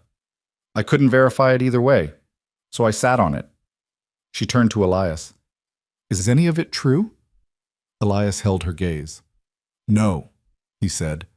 Hawthorne Industries has had no contact with Lena Park's office. The forensics work on the case came from a DOJ contractor that has no connection to us. You can have every financial record we have audited by whatever entity you trust, tonight if necessary. She believed him. She believed him not because she was naive or because she wanted to, but because she had spent 2 years watching Elias Hawthorne navigate situations where deception would have been the profitable choice, and she had never once caught him using it. I was many things, some of them difficult, but he was not that. She looked back at Roman. He was preemptively building the case to eliminate Elias. Yes. If he'd succeeded, if you'd authorized it, I know, Roman said, quietly. Finally. She let that sit for a moment. She let it sit because she needed it to be real before she responded to it, and making things real required a second of deliberate contact with their full weight. The full weight of this one was, the man she had once been married to had been handed a fabricated reason to have the man she now loved killed, and the only thing that had stood between that fabrication and its execution was Roman's own instinct that something was wrong. Why didn't you tell me, she said, tonight, at the apartment? Because I was still deciding if you needed to know. Roman. I know. That's not... She stopped herself. She pressed her hand flat on her knee and breathed for a second. We are past the point where you get to decide what I need to know. Is that understood? He looked at her. Something in his face tightened and then released. Yes, he said. All right. She stood. Brandt says Voss is dark. He's repositioning, which means he's acquiring something, either a location, a resource, or a contact. He won't move until after dawn. She looked at both of them, which means we have approximately 5 hours to make this position as hard as possible to find and to decide what we do when he does find it. He will find it, Roman said. Dmitri has resources I built. He knows my operational methods because I taught them to him. Whatever I would do in this situation, he knows to account for. Then we don't do what you would do, Elias said. Roman looked at him. If his playbook is built on predicting your moves, Elias said, with the flat practicality of a man who had spent 20 years outmaneuvering competitors who'd studied him, then the solution is to make moves he hasn't modeled, which means you're not the lead on the operational decisions tonight. He paused. I am. The room held the statement. Roman looked at Elias for a long moment. The full look, the kind Roman gave to things he was genuinely evaluating rather than just absorbing. Then he said, "What are you thinking?" "I'm thinking Voss has one primary objective and two secondary ones. The primary is neutralizing the case against him, which is now locked in the record and out of his reach. The secondaries are leverage and exit. He needs something to bargain with, and he needs a route that doesn't end in a federal cell." Elias moved to the table and sat. If we take away his exit routes before he moves, he has nothing. And a man with nothing to trade is a man making desperate decisions, which is when he becomes visible. "How do you take away his exits?" Roman said. "His financial architecture. He's been building contingency accounts for years through the Shell network. I know this because our forensic accounting team spent 8 months tracing the flow of funds for Lena's case. There are 6 primary accounts we identified and 3 probable secondary ones." Elias looked at Roman. "You know about the secondary ones." Roman said nothing for a moment. "He didn't tell me about them directly, but I know his methods well enough to know where he'd put them." "Then you tell me the institutions. I make calls. By 5 a.m., those accounts are flagged to every financial intelligence unit that has jurisdiction." Elias's voice was precise and without drama. "He wakes up with no money and no exit. Then we let him come to us, on ground we've chosen." The room was quiet. Naomi said, "He'll know it was Roman." "Yes," Elias said. "That's the point." She looked at Roman. "Are you willing to give up the account information?" Roman's jaw was tight. She knew what this cost him. Not the money. Money had stopped being the point hours ago, but the structural knowledge, the architecture of the shadow life he'd built over 2 decades. Giving it up meant giving up the last instrument of leverage he had, the last piece of information that made him useful to anyone rather than just a liability to be managed. He reached into his jacket pocket and took out a small notebook, a physical notebook, paper, the kind that had no digital trace, and set it on the table in front of Elias. Every account he could access, Roman said. Institutions, routing numbers, the names of the cutouts he used for each one. He pulled his hand back from the notebook. "There's also a name on the last page, a man named Carver, who I believe is Voss's external contact for the kind of operation he's running tonight. He's done 2 previous jobs for the organization. If Voss is acquiring physical capability right now, it goes through Carver." Elias opened the notebook, looked at the last page. "I'll need Brandt's direct line." "You said you didn't trust—" "I don't trust his organization right now," Elias said. "I trust him. There's a difference." He looked up. "Naomi's been reading him for months. She trusts him. That's enough for me." She said, "He's clean." Elias nodded. He stood, took the notebook, and moved toward the kitchen to make calls where the signal was marginally better. Roman and Naomi were alone in the room with the lamp and the 2 sleeping boys. He looked at Daniel for a moment, then at Marcus. His face did something private and complicated that she chose not to watch. "You named one of them Marcus," he said. "After my father," she said. "Not you." "I know." A pause. "Still." She said nothing. He looked at her. "When this is over," he said, and then stopped and started again. "I'm not going to ask you for anything. I want you to know that. I'm not going to use tonight as—" He pressed his lips together. "I just want you to know I understand what I lost. Not the marriage. I mean what I actually lost. I understand it now in a way I didn't when it was in front of me." She looked at him for a long moment. The lamp threw a shadow across half his face. He looked older than he had this morning at the wedding, which felt like it had happened in a different era of history. "Roman," she said, "go watch the front." He held her gaze for one more second. Then he stood and went to the window. She leaned back and closed her eyes and pressed her fingers against her eyelids and existed for exactly 90 seconds without managing anything or deciding anything or preparing for anything. Just sat in the dark of her own skull and let it be what it was. Then her phone moved in her pocket. Not a call. A text from a number she didn't recognize, routed through nothing she could identify. 3 words. "I know where." She stared at it. Then a second message arrived, and the cold that moved through her chest when she read it was the specific cold of a person who has just understood that the perimeter they thought they were building had already been found from the outside, and that the 5 hours they believed they had was a number that no longer meant anything because outside in the dark of the western Illinois farmland, past the windbreak of pines that Roman had believed no one knew about, something was already moving toward the gravel drive, and the boys were asleep on the couch, And Elias was in the kitchen with Roman's notebook, and Roman was at the window with his back to the room. And the second message said only, "Send him out or I send someone in." She showed Roman the phone. He read the two messages. His face did not change in any way that someone who didn't know him would have noticed. His jaw tightened by a fraction, and his breathing changed rhythm once and then steadied. He handed the phone back without speaking and looked at the window. At the dark beyond the glass, the pine windbreak a black mass against a slightly lighter sky. No moon. "How many?" he said. "I don't know. Carver works in pairs. Always has." He turned from the window. "Two outside minimum. Voss won't be with them. He doesn't do his own physical work. He'll be close enough to verify, but not on the ground." "Then he's watching." "Yes." She went to the kitchen doorway.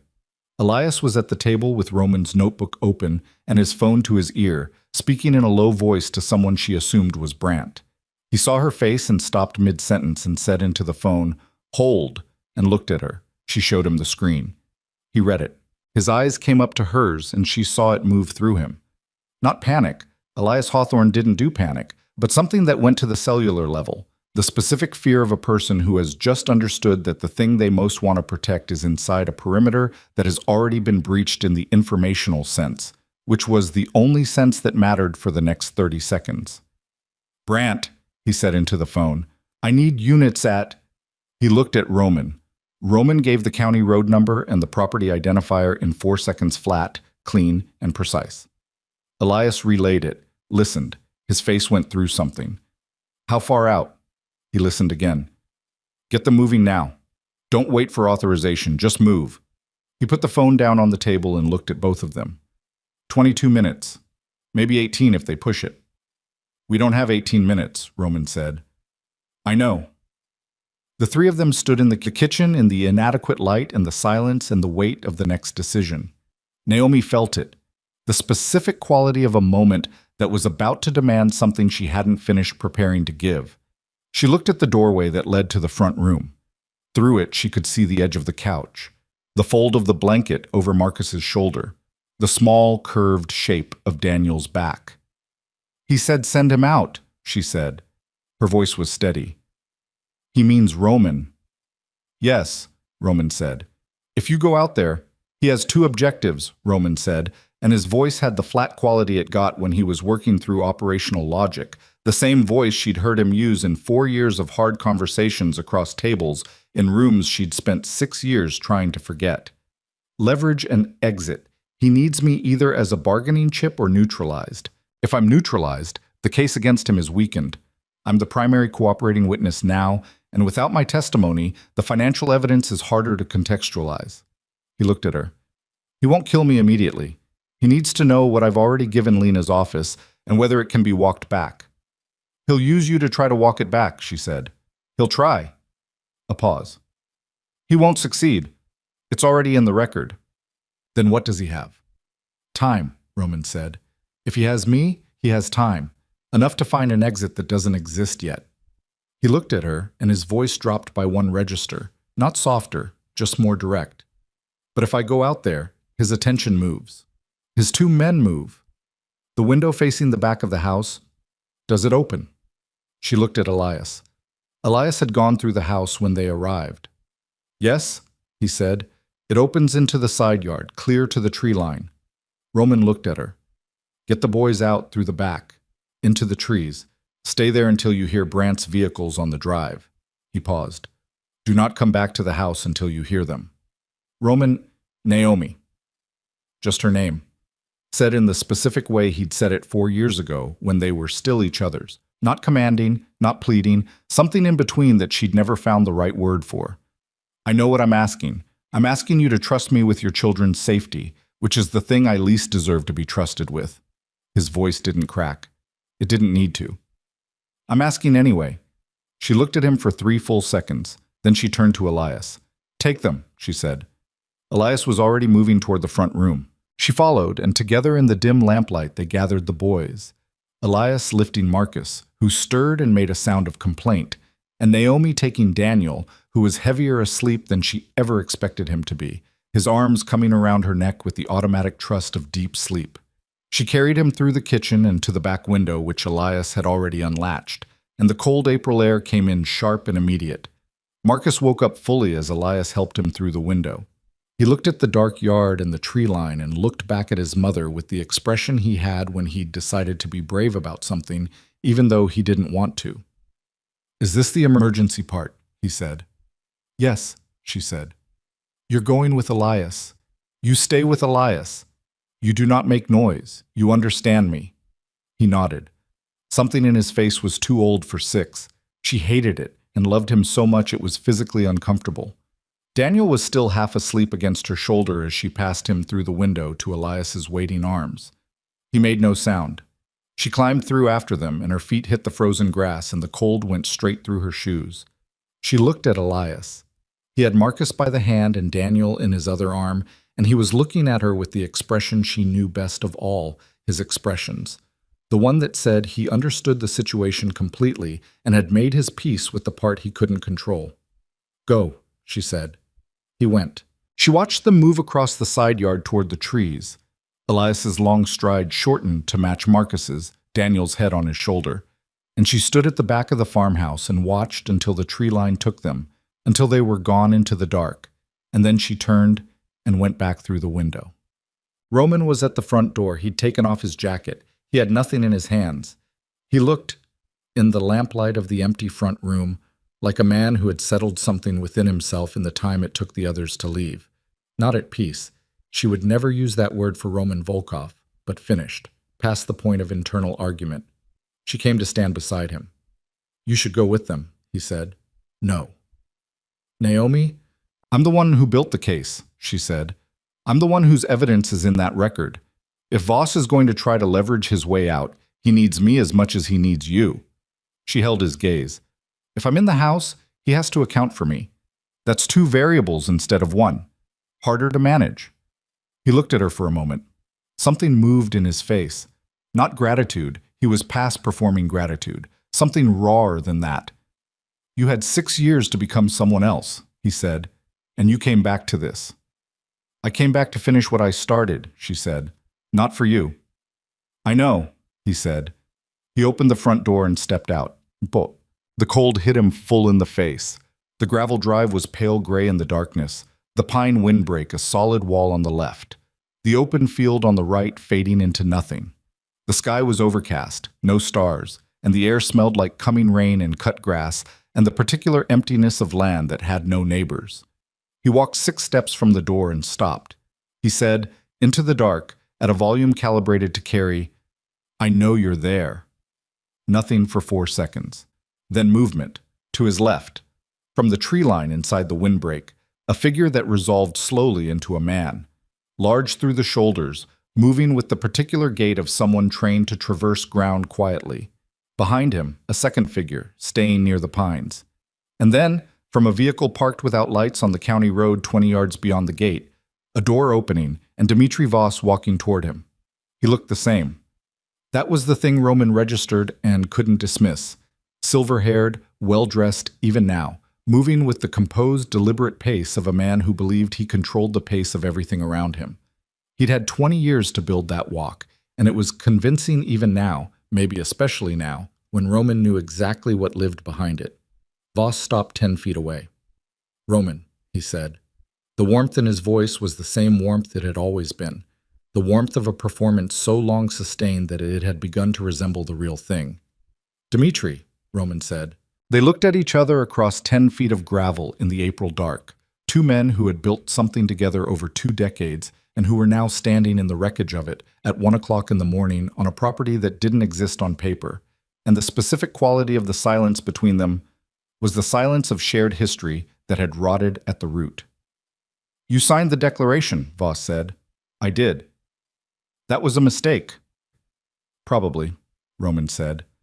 "I've made a lot of them." Voss studied him. "You could still walk away from this. The declaration isn't testimony. If you recant, if you tell Park's office that you signed under duress, that Naomi Carter coerced you—" "No," Roman said. A pause. "Roman. Dmitri." His voice was quiet and final. "Stop." Voss's composure held. It always held. That was his particular discipline, the ability to absorb reversal without surfacing it. "Then what do you want?" he said. "You're not the type to throw yourself away for principle. I know you too well for that story." "You know who I was," Roman said. "That's not the same thing."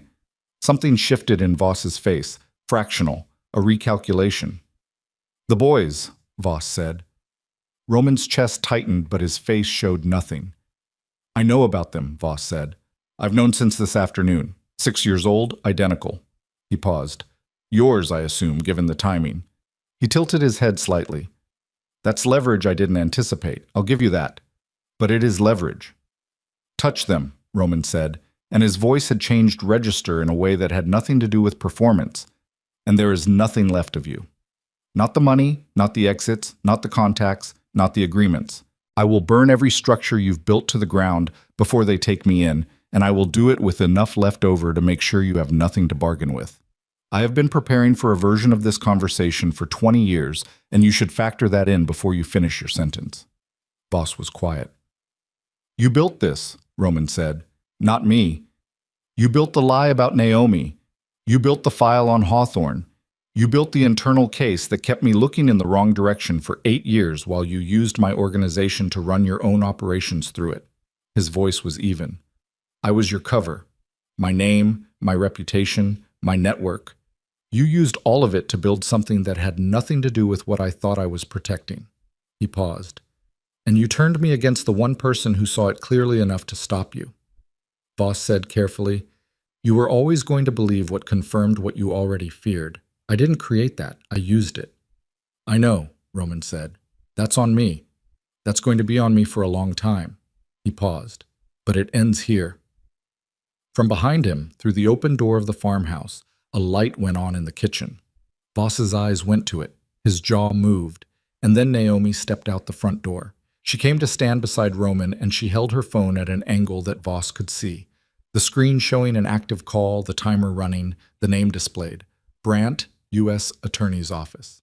"He's been listening for 4 minutes," she said. Her voice was the voice she used when she had already finished being afraid of something. "Everything you just said is on federal record. The reference to the boys as leverage is going to be particularly useful." Voss looked at her. And what crossed his face in that moment was not the composure, not the performed warmth, not the calculation.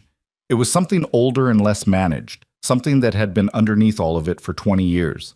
She'd wondered what he looked like when the structure came down. Now she knew.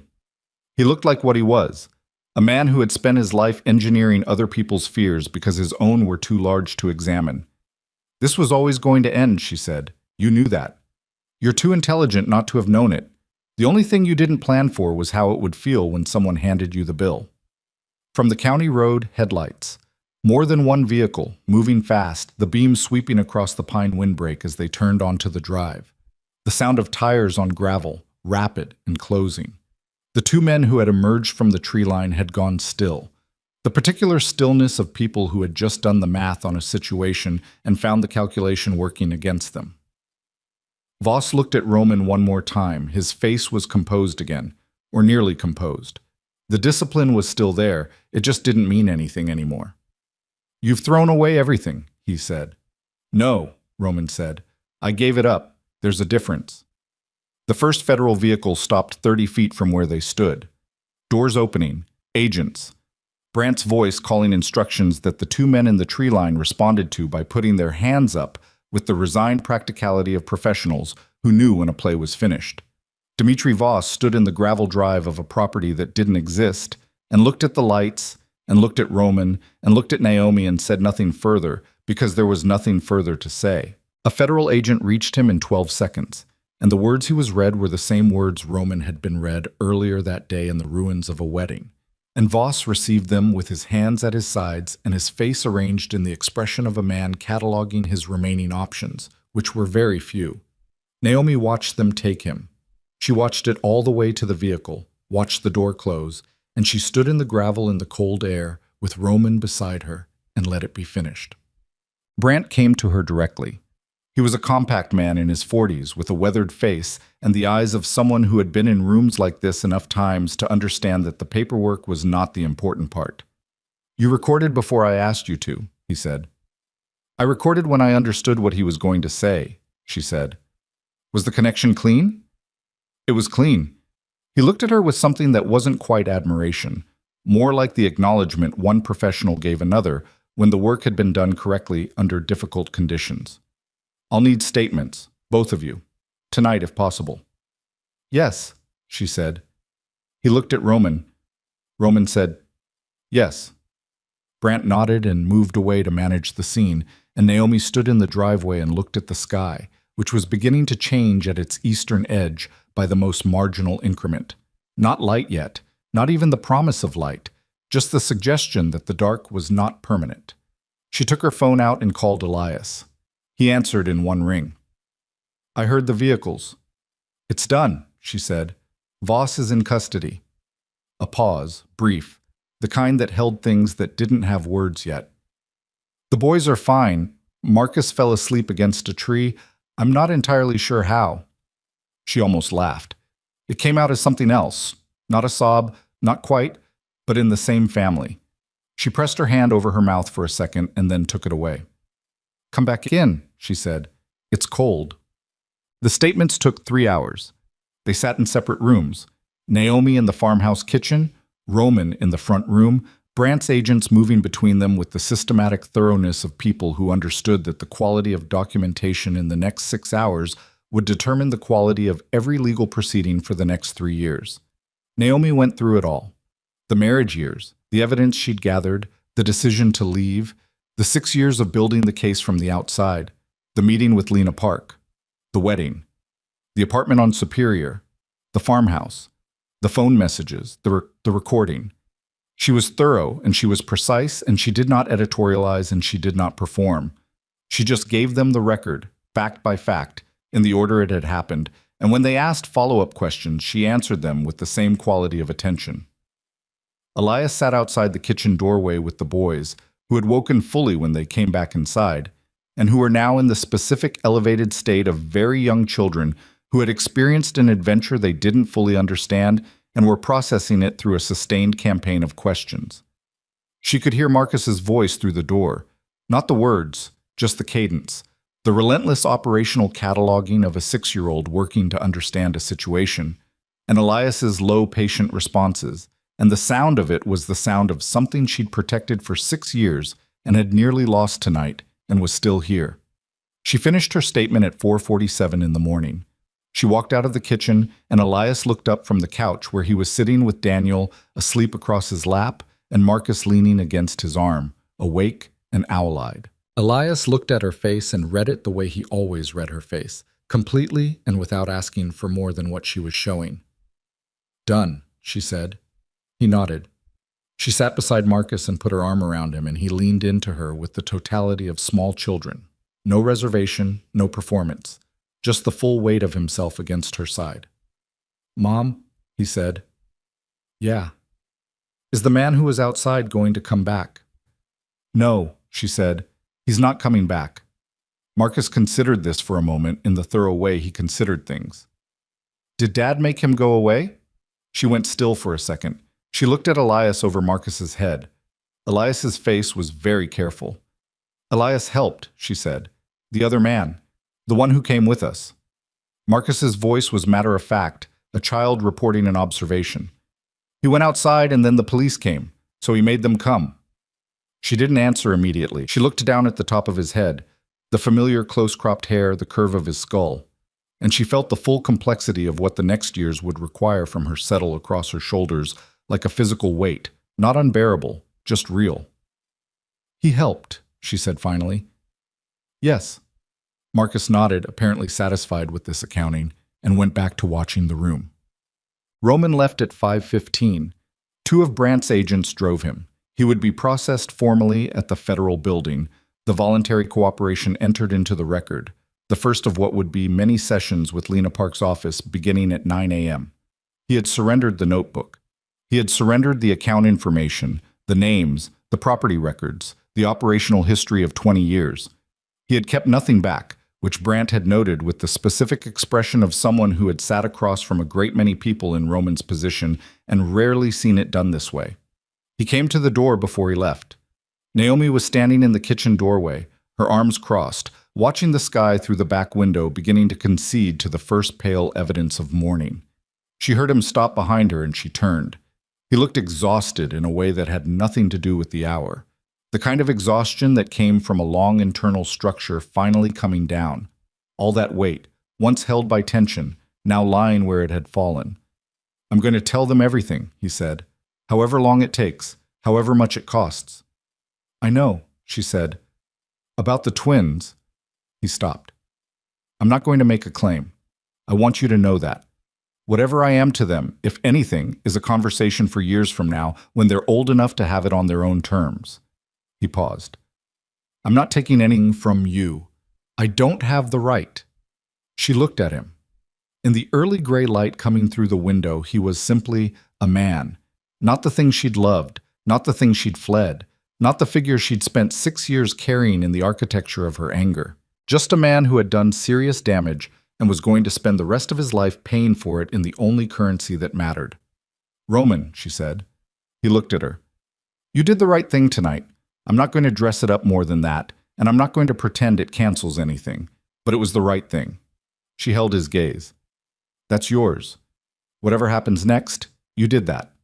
He held her gaze for a long moment. His jaw moved once. "Take care of them," he said. "I always have," she said.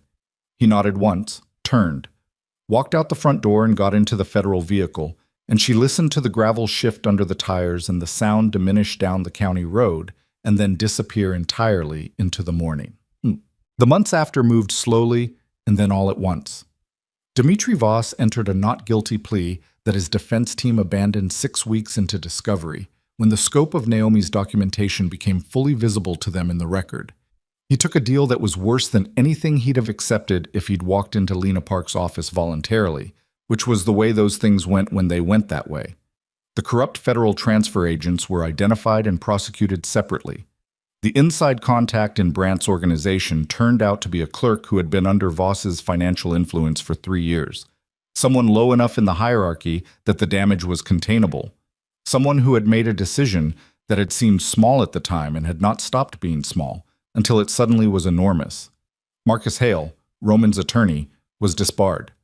He did not go to prison because the specific nature of his involvement fell into a jurisdictional gap that Lena Park found genuinely frustrating, and that resolved itself in the way those things sometimes resolved, which was to say, incompletely, and with the particular injustice of watching a man walk away from consequences he'd earned. Roman began his sentence in September. The federal minimum security facility was 4 hours from Chicago, which was a number that meant nothing to her, and that she refused to assign meaning to. She gave notice at Lena's in July. She'd been planning to do it for a year, and the events of April simply clarified the timing. She took a position with a nonprofit legal organization that worked with survivors of domestic financial fraud, not using her name publicly, not trading on the story, just doing the work, which was the only version of any of this that felt honest to her. She and Elias married in October. It was small. That had been her only requirement, and it was one Elias had honored without making a thing about honoring it. 12 people in the backyard of the house, friends, Margaret, 2 colleagues from the nonprofit, Lena Park, who had become, over the course of everything, something closer to a friend than a professional contact. The boys wore ties that Marcus had chosen and Daniel had complained about, and both of them had abandoned by the end of the first hour. She stood in the backyard in the October light, with Elias's hand in hers, and felt the day for what it was. Not a conclusion, not a triumph, just a day that belonged entirely to the life she had built from nothing, with her own hands and her own decisions, and that had no shadow in it she hadn't chosen. Daniel found her alone for a minute near the end of the afternoon. He stood beside her with the untied tie hanging from his collar and looked out at the yard where Marcus was explaining something elaborate to one of the guests with full-body investment. "Mom," he said. "Yeah. Is this what happy feels like?" She looked down at him, his dark eyes, her eyes, looking up at her with the directness that had always been his particular quality. Daniel, who asked the thing, who went straight to the center of it without the architecture of approach. She put her arm around him. "Yeah, baby," she said. "That's what it feels like." He leaned against her, and they stood in the October afternoon and watched Marcus successfully convince the guest of whatever point he was making. and the light came through the tree that needed trimming and fell across the grass in the uneven way of late autumn light. And it was ordinary in every way that mattered, and irreplaceable in every way that also mattered, and she held her son's weight against her side and let the day be what it was. In a minimum security facility 4 hours north of the city, in the third week of October, a man named Roman Volkov sat at a table in the common room with a newspaper that was 2 days old. He had been reading it without taking much in when a photograph on the inside fold of the lifestyle section caught his eye. Small, black and white, the kind of photograph that accompanied the minor social notices that newspapers still ran out of habit. 2 people, a backyard, children in the edge of the frame. He looked at it for a long time.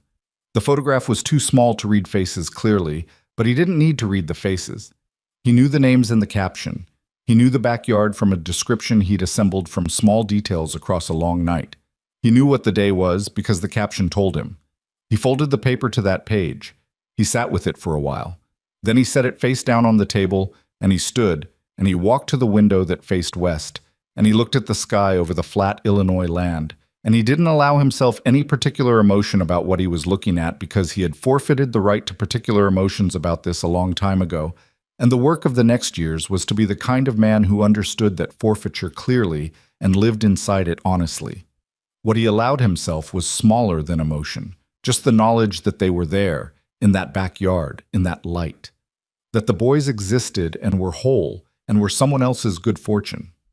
That the woman he had tried to make into a cautionary tale had made herself into something that had no word in his vocabulary because he'd never had occasion to build one for it. He stood at the window until the light changed. Then he turned back to the room and went to do the next thing the day required and did not look at the newspaper again. Outside, autumn moved across the land in the way it always did.